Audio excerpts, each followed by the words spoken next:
A rural Mondovi man is commending the quick actions of first responders. It's a story that could have ended in tragedy, but a series of events led to an inspiring rescue and a newly formed bond. Our own Shannon Hoyt and Chief Videographer Chris Hoyt share the story that is nothing short of a miracle.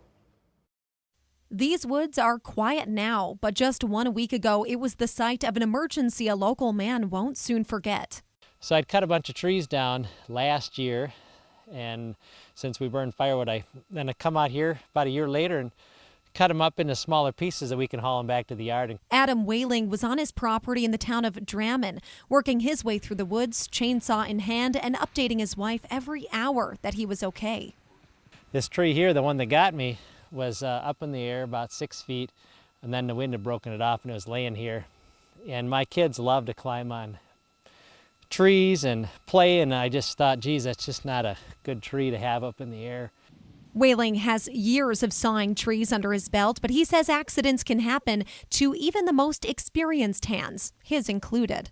I made my wedge cut over here on the tree, and then was making my back cut, and I didn't know it at the time, but the inside of the tree was actually hollow. The tree came crashing down in seconds. And the tree, when it came down, it hit me on my right side. I ended up laying down right here. The log pinning his pelvis and legs. Just an unforgiving amount of weight pushing down.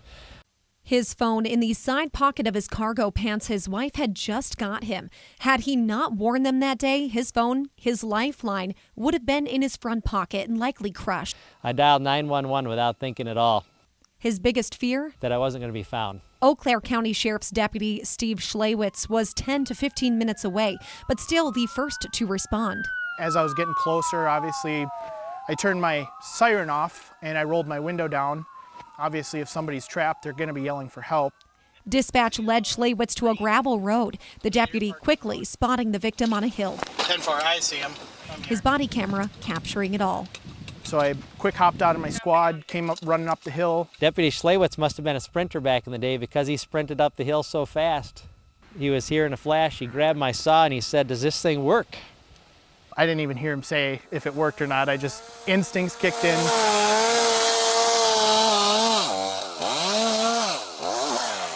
The weight of the tree still too much. Stay with me. All right. That's when first responder Larry Wirtz stepped in. I need some help up here. It was different. I seen Deputy Steve running a saw, and it just looked like a normal guy out cutting firewood. And so I start heading up the hill, and that's when Deputy Steve seen me, and he's like, "Hey, get up here, I need your help." The two sawed the tree and lifted it just enough for Adam to escape, walking away with a few bruises and a lot of gratitude. Okay? Yeah. You're all right. But to actually see somebody that I know I was able to help personally, and know that I was able to get them back to see their family, it does mean a lot. On a cold day, it brings a warming feeling to your heart. The three have since built a bond, not only for the work they did to rescue Adam that day, but the one thing they all had in common, an education at CVTC. It's really impactful, the work that CVTC does. And I just want people to know that, these people save our lives. And I want to make sure that people understand just how important this is to our community.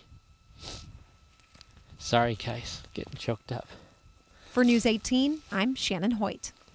Wow, incredible story there. Thanks, Shannon Hoyt. Not only did Schlewitz and Wirtz receive training through CVTC, so did the paramedics that checked Adam over on scene and the ER nurse at the hospital.